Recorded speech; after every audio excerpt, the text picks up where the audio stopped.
Welcome to ET Interact. Today we have with us Mr. Satish Prabhu, Assistant Vice President Marketing at Franklin Templeton Investments. We are sure those of you who participated in the last webinar found it informative and useful. Thank you for your active participation. Today Satish will help us in knowing how inflation erodes the value of money and why compound interest is the eighth wonder of the world. He'll start his presentation shortly, after which we'll take questions from the audience. Over to you, Satish.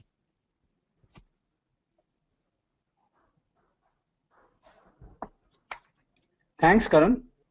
Firstly, let me wish all of you a very happy New Year 2015 and welcome to this webinar on time value of money and when to start investing. This is the second in a series of webinars conducted by Franklin Templeton under its investor education initiatives. For those of you who have missed the first webinar, a recording of the same is available on the Economic Times website. So please have a look. I would also like to inform you that I would be posing two quiz questions over the period of this webinar, and those of you who answer these questions correctly stand to win some exciting prizes from Franklin Templeton. So each question would have 3 lucky winners. So in all, there would be 6 lucky winners for this webinar. You need to answer the questions during the course of this webinar. So let me begin the presentation by explaining the term time value of money. Now, what is this time value of money?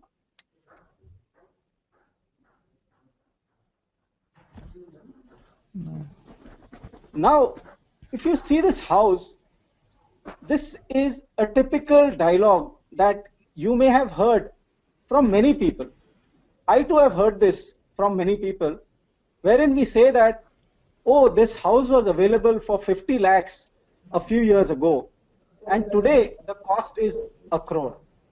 Wish I would have bought it when it was 50 lakhs. Why has the cost gone up to 1 crore in a few years? The reason is time value of money. Now, what is this time value of money which causes the cost of goods and services and many of our goals to increase? It is caused because of inflation. Now, I have explained inflation in my first webinar, wherein inflation increases the value of goods and services over a period of time.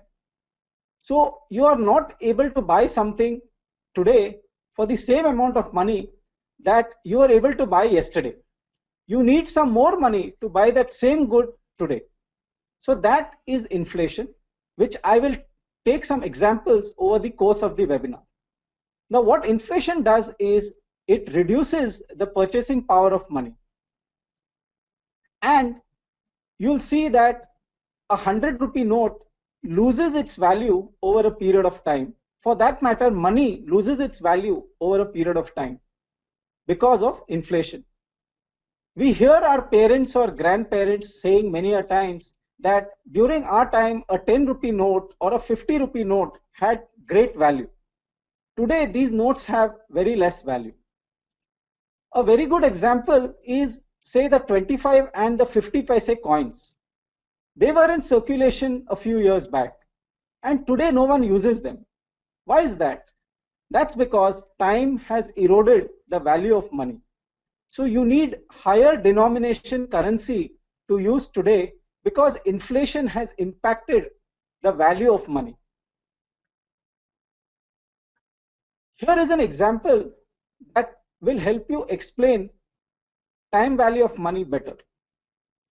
Suppose you win a contest and you stand to gain 1 lakh rupees in the contest, and you are asked a question, would you like to take this 1 lakh today or 1 year later? Your obvious answer would be you would take it today. Now, why do you say that? That's because you know that the value of 1 lakh today is much more than the value of 1 lakh 1 year later. Now, here is a small calculation which will tell you why the value of 1 lakh today is more than it would be 1 year later. Suppose you get that 1 lakh and you put that 1 lakh in a deposit which earns 10% interest per annum.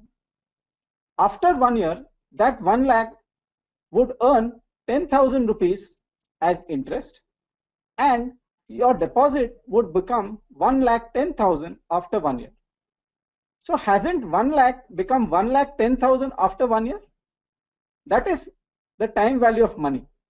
So you would have lost out on that 10,000 rupees if you would have taken 1 lakh after 1 year. So basically inflation would have eroded that cost, and by parking that money in a deposit, you have earned interest and your 1 lakh has become 1,10,000 rupees. Having said that, there are many other concepts under time value of money which we need to understand while investing, and these are some of the common terms that we talk about when we go to, say, a bank or a post office or wherever we invest. So let me take up the first term. The first term is simple interest. Now, this is something that we may have studied in our college or in school. It's nothing but the interest that we get on the principal amount that we invested. And it is paid every year. And simple interest, you just add over the number of years. The formula is principal multiplied by the rate of interest multiplied by the number of years. To make this simple, here is an example.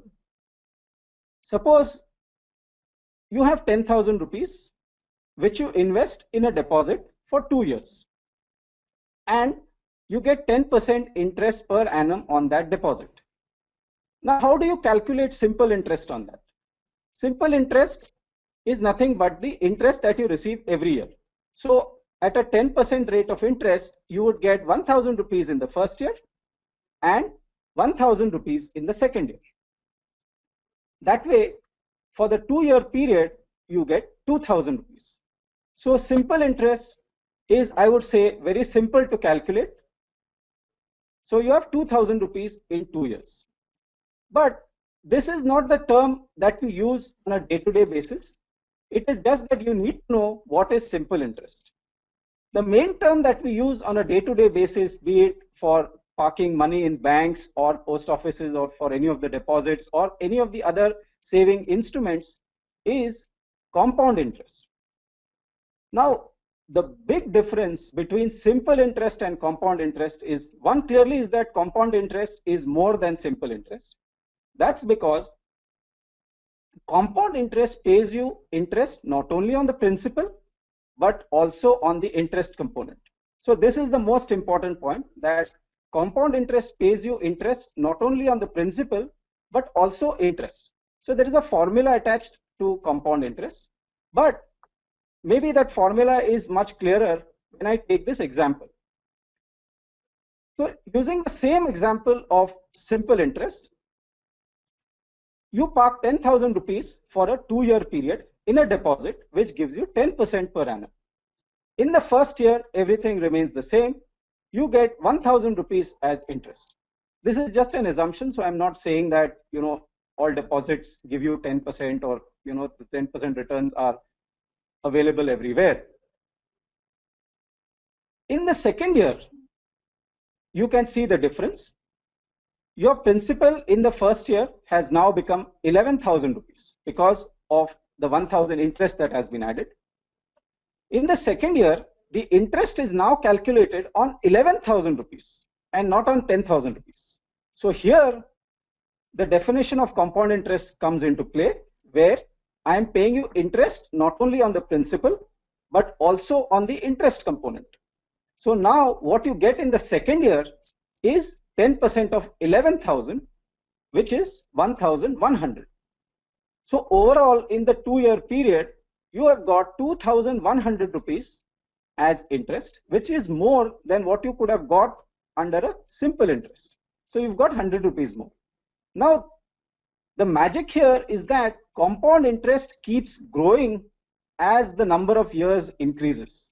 So you are getting interest on interest. So when you go into the third year and the fourth year, your 1100 that you got in the second year will increase, and so on and so forth. So the longer the period that you invest, your compound interest keeps growing. And that's the reason it's always good to keep money for the long term, so that compound interest, or compounding as we call it, the power of compounding comes into play and generates a lot of returns over the long run. You'll come across more such examples as I proceed in this webinar. But this is one of the most important terms and one of the most important ways in which you could earn higher returns. Now, as I had mentioned in the beginning, here is the first quiz question that you need to answer in the chat windows that are there in your screens.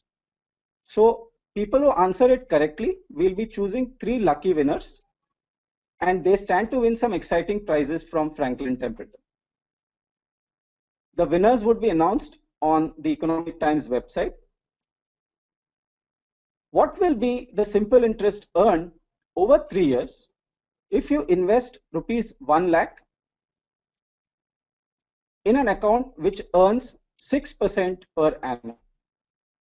The options are 18,000 rupees, 19,102 rupees, 6,000 rupees, or 12,000 rupees. So I repeat the question. What will be the simple interest earned over 3 years if you invest rupees 1 lakh in an account earning 6% per annum? The first option is 18,000 rupees. The second option is 19,102 rupees. Option C, 6,000 rupees, and option D, 12,000 rupees. So I'm sure that many of you have already answered this question.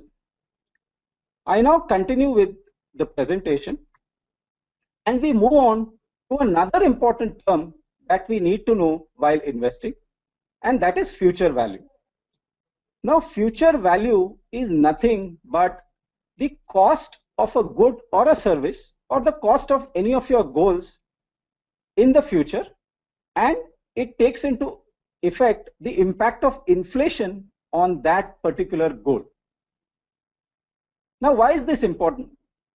This is important because this is the value which you need to save or invest over the long run. Now, say you're saving to buy a house, or say you're saving for paying higher education fees for your kids. Say today the cost of that higher education is 10 lakh rupees, and you would need that money after 10 years. Now the future value of that money is much higher because inflation will come into play, and we have seen it earlier that inflation will increase the cost of that education course. So you need to actually apply that inflation rate over a 10-year period and calculate the future value and save for that future value. This will be clear from an example. So here I'm taking the cost of a packet of milk, which we use on a day-to-day basis.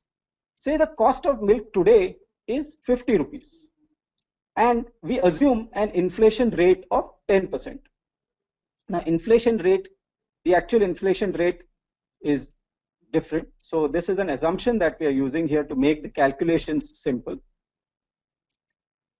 So if the inflation rate is assumed at 10%, what will be the future value of this packet of milk after 2 years? Now the calculation is similar to what we did under compound interest. In the first year, the cost of milk will increase by 10%. So 50 becomes 55 rupees. In the second year, the 55 rupees will again grow by another 10% to 60.5 rupees. So over a 2-year period, the packet of milk will grow, the cost of that packet of milk will grow from 50 rupees to 60.5 rupees. In a way, the cost has increased by 10 rupees 50 paise. Now this is how you need to calculate any goal that you are investing in the future. Now why I'm repeating this again and again is that many of you make this mistake of saving for the present value of that goal.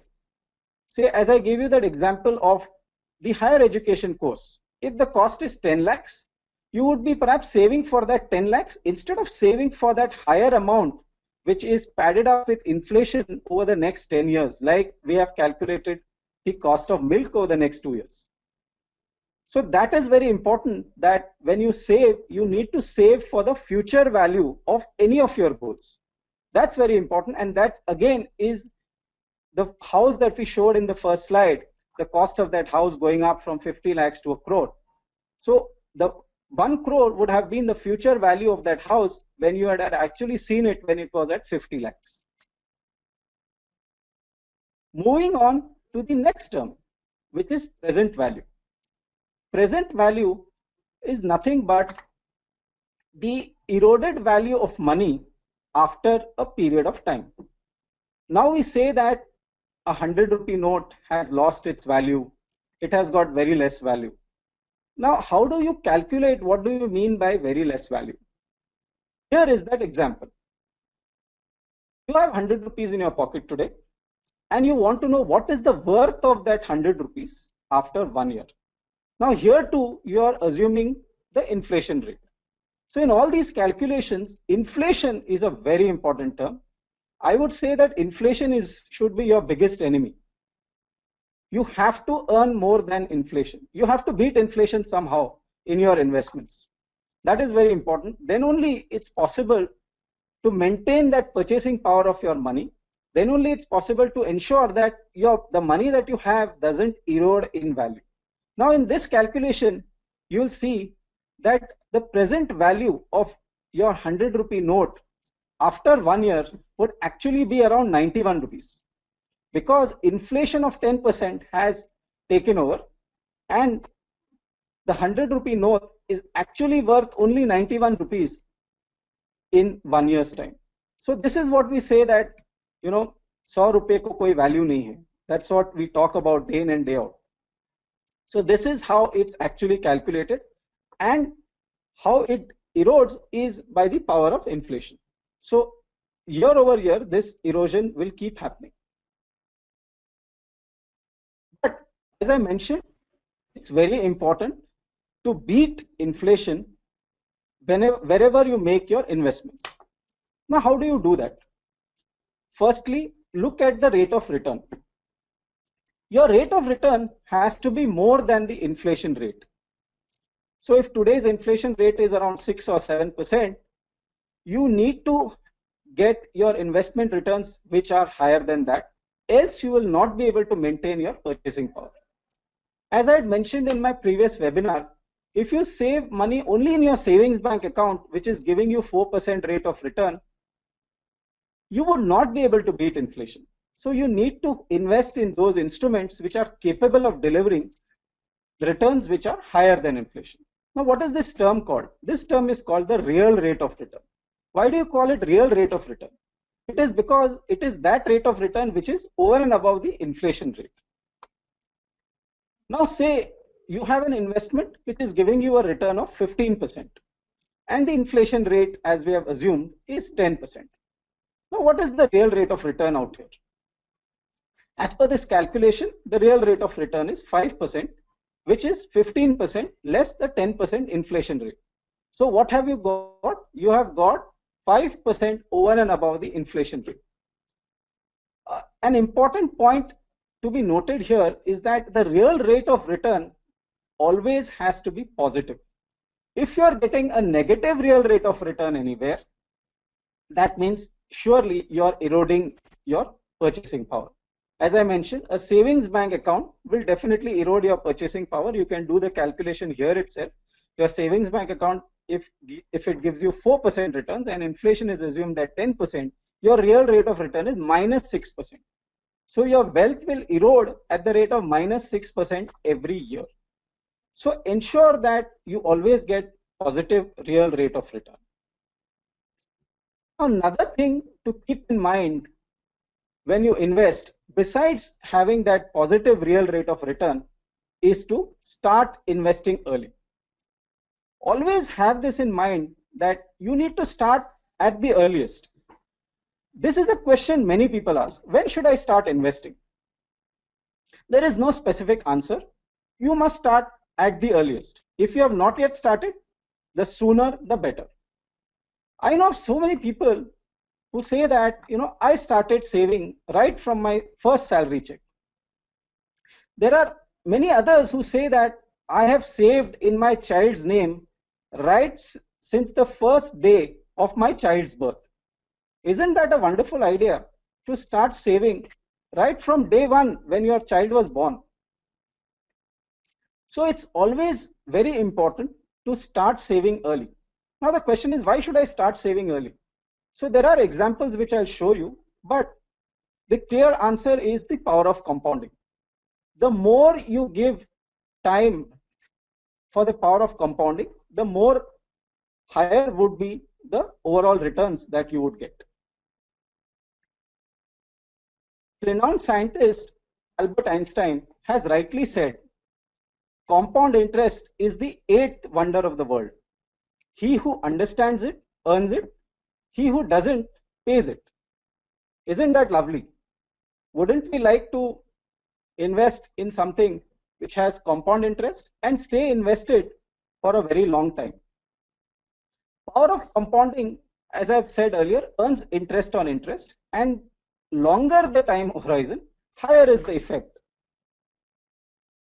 Now here is the first of set of two examples where you'll clearly come to know how power of compounding takes effect. Now here are four scenarios of people investing at different ages. The first person invested 1000 rupees every month at the rate of return of 10%, which is assumed. And he was able to realize 38.28 lakhs when he turned 60. That gave him a return of 9.11 times. So over 9 times the principal that he had invested. Another person started investing when he was 30, and he could get somewhere around 23 lakhs by the time he was 60 for the same 1000 rupees invested every month at 10% rate of return. Now his principal multiplied just over 6 times. Similarly, for the guy who started investing when he was 35 years, his principal multiplied roughly over 4 times. And the person who started when he was 40, his principal could grow just over 3 times. Now look at the difference between the person who started at 25, 9 times the principal. Isn't it good to hear that thing, that your principal has grown 9 times? Whereas the person who started when he was 40 could gain only 3 times the principal. So that is why you need to start early, so that the effect of compounding comes into picture. Now here is another example. Here are two brothers, Rohit and Mohit, who start investing at the age of 25, and Mohit starts investing at the age of 45. Now clearly there is a gap here. Rohit invests 5000 rupees every month, and here we have assumed a rate of return of 12%. And Rohit needs money when he turns 55. By investing 5000 rupees every month, he is investing a total of 18 lakh rupees over that 30-year period. Now look at the amount that Rohit collects or raises as a corpus when he turns 55. He has gathered something like 1.76 crores. Now that amount looks big, but why is it so big? Look at the principal, it's just 18 lakhs. Why is that big? It is big because of the power of compounding. Rohit has given his money 30 years to grow, and that's why his money has grown to 1.76 crore. Mohit has been a bit lazy and starts investing 20 years after Rohit, and he says that, okay, Rohit has invested 18 lakhs over this period, let me also invest 18 lakhs. Now to do that, Mohit needs to invest 15,000 rupees every month. So Mohit is thinking that by investing 15,000 rupees every month for up till the age of 55, he too would be able to gather 1.76 crore. But Mohit is absolutely wrong. He is able to gather roughly around 35 lakhs, and he's shocked. Why couldn't I gather that 1.76 crore? That's because Mohit has not given his money time to grow. It's like a coconut tree. You need to give it time to grow and to bear the fruit. There is a famous saying in Hindi, "Boond boond se sagar banta hai." So here too, Rohit has collected from the drops to make an ocean. So here we'll find that many examples where people are unable to have a large corpus at retirement. That's because many of them have been like Mohit. Most of us need to be like Rohit, who save regularly. So we now have reached the second question of the quiz that I have mentioned about. The question is, what will be your real rate of return if return on your investment is 9% and the inflation rate is 5%? The options are A, 9%, B, 5%, C, 4%, and D, 14%. I repeat the question. What will be your real rate of return if return on your investment is 9% and the inflation rate is 5%? The options are A, 9%, B, 5%, C, 4%, and D, 14%. So that brings us to the summary page. So while I summarize the points that we discussed, I would invite you to ask questions, and you have a chat window in your webinar screen, so you could put in those questions there, and I would be answering those questions as I go through the summary. So the first point that you need to remember is inflation decreases the value of money over time. We have seen how it happens, and we have seen how money is eroded because of inflation. Prices of goods and services keep on increasing due to inflation. Money received today is worth more than the same amount of money received after a few years. We saw that in the contest example where the person was offered a lakh after a year.